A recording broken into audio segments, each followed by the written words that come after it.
Bonjour chers commerçants. Merci beaucoup d'avoir aidé notre projet. Des formulaires d'aide peuvent être trouvés dans la description de cette vidéo. Nous allons maintenant analyser les indicateurs fondamentaux actuels de l'entreprise Salesforce, Inc., CRM, ticker, CR Monsieur. Cet examen est basé sur des informations disponibles au 24 mai 2024. Par classement Guru, Markets Entreprise Salesforce Inc. appartient à la sous-catégorie Software Cloud. 34 entreprises participent à l'analyse, c'est très représentatif. Nous commençons par des données récapitulatives de l'entreprise. Un peu plus loin, nous étudierons chaque paramètre plus en détail. Si nécessaire, il est possible de faire un arrêt. Vous pouvez examiner chaque indicateur d'entreprise plus attentivement. L'accès au tableau avec la structure des tickers d'entreprise est gratuit et ouvert. Eh bien, commençons. Capitalisation boursière de l'entreprise Salesforce Inc. évaluée à 270,56 milliards de dollars. La capitalisation boursière de la sous-catégorie est de 525 milliards de dollars. Salesforce Inc. représente une part de 51,549% et est le principal leader de la sous-catégorie. La capitalisation du bilan de la société est estimée à 59,62 milliards de dollars. La capitalisation du bilan de la sous-catégorie est de 81 milliards de dollars. Salesforce Inc. constitue une part de 73,551%. Après avoir comparé les actions boursières et la capitalisation du bilan, nous constatons ce qui suit. Part occupée Salesforce Inc. dans la sous-catégorie en cas d'évaluation de la capitalisation boursière est de 51,549%. La capitalisation du bilan est de 73,551%. Soit 43% de plus que la part de la valeur marchande.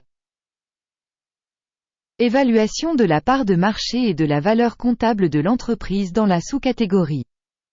Bien, 1 point. Les dettes de l'entreprise s'élèvent à 13,712 milliards de dollars. La dette par rapport à la capitalisation comptable s'élève à 23% du capital. Note basée sur le niveau du passif financier de l'entreprise. Bon, 1 point. Le ratio cours de l'action, bénéfice de la société est de 66,3. La moyenne dans la sous-catégorie est de 100,8, soit 34% de moins que dans la sous-catégorie. Évaluation du ratio cours de l'action, bénéfice par rapport à celui de la sous-catégorie. Bien, 1 point. Le bénéfice des 12 derniers mois était de 4136 millions de dollars.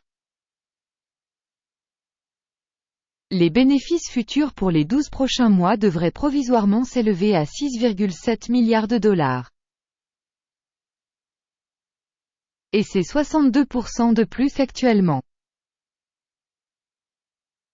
Estimation de l'indicateur de profit futur attendu par rapport à la sous-catégorie. Bien, 1 point. Le ratio valeur, chiffre d'affaires de l'entreprise est de 7,8.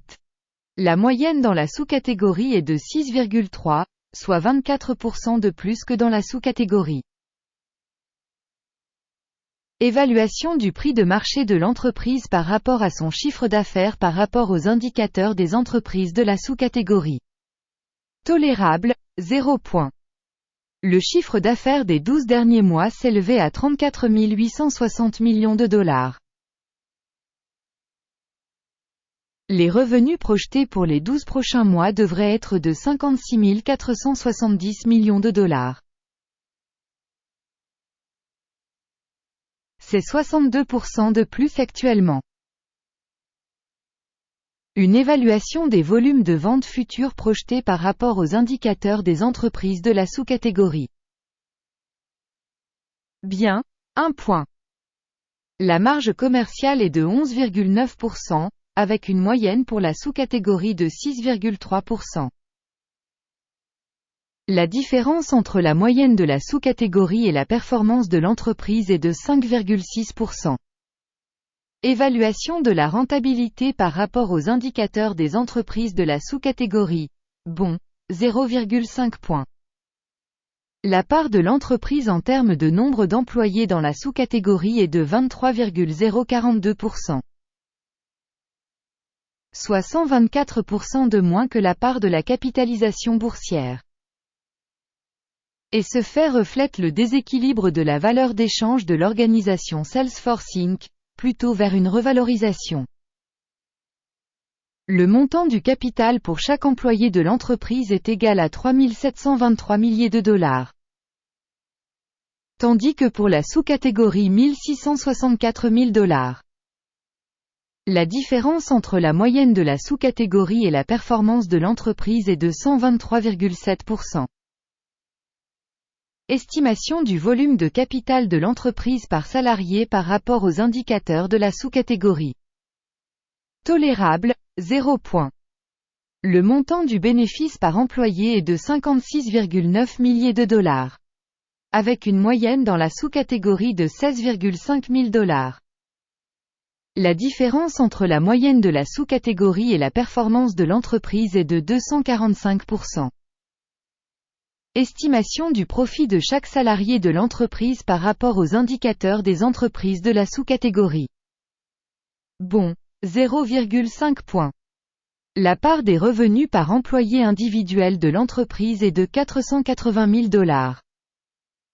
Dans la sous-catégorie, il y a 263 000 dollars. La différence entre la moyenne de la sous-catégorie et la performance de l'entreprise est de 83%. Estimation du volume de chiffre d'affaires par salarié de l'entreprise par rapport aux indicateurs des entreprises de la sous-catégorie. Bon, 0,5 points. Les actions à vendre représentent 0,9%, contre une moyenne de 4,6% dans la sous-catégorie. Il s'agit d'une évaluation du risque de short squeeze. Indicateur RSI, 14, montre un niveau de 46% pour l'entreprise Salesforce, Inc., CRM. Alors que dans la sous-catégorie, ce niveau est d'environ 48%. Techniquement, les titres de sous-catégorie sont valorisés de la même manière que les actions Salesforce, Inc., CRM. Comparez la dynamique du cours de l'action de l'entreprise Salesforce Inc. et sociétés de sous-catégorie. Nous verrons qu'au cours des 12 derniers mois les actions Salesforce, Inc., CRM, a montré un changement de 34,8%. Par rapport à la dynamique des prix de la sous-catégorie moins 6,3%. Cela ne veut certainement rien dire, mais nous devons garder ce fait à l'esprit. Le résultat global est le suivant. 6,5 sur 10 points. Note moyenne pour la sous-catégorie, 0,3 points. Si l'on considère le marché boursier américain dans son ensemble. À noter que le résultat moyen sur l'ensemble de la bourse est de 0,4 points. Contre le score de l'entreprise de 6,5 points Salesforce Inc. Regardons le tableau des commandes, il est accessible à tous, le lien est dans le commentaire épinglé. Le tableau des ordres contient toutes les décisions rendues publiquement par le système de référence de cours des actions Guru Markets. L'accès au tableau de commande est absolument libre et gratuit, lien en commentaire épinglé. Sur la base de l'évaluation Salesforce, Inc., CRM. Système d'information Guru Markets, la décision suivante est prise. N'ouvrez pas de transaction à cause de Salesforce Inc., société de sous-catégorie surévaluée. Merci beaucoup au public d'avoir regardé cette vidéo et d'avoir utilisé le système d'information de Guru Markets. Vous êtes vraiment le public le plus cool.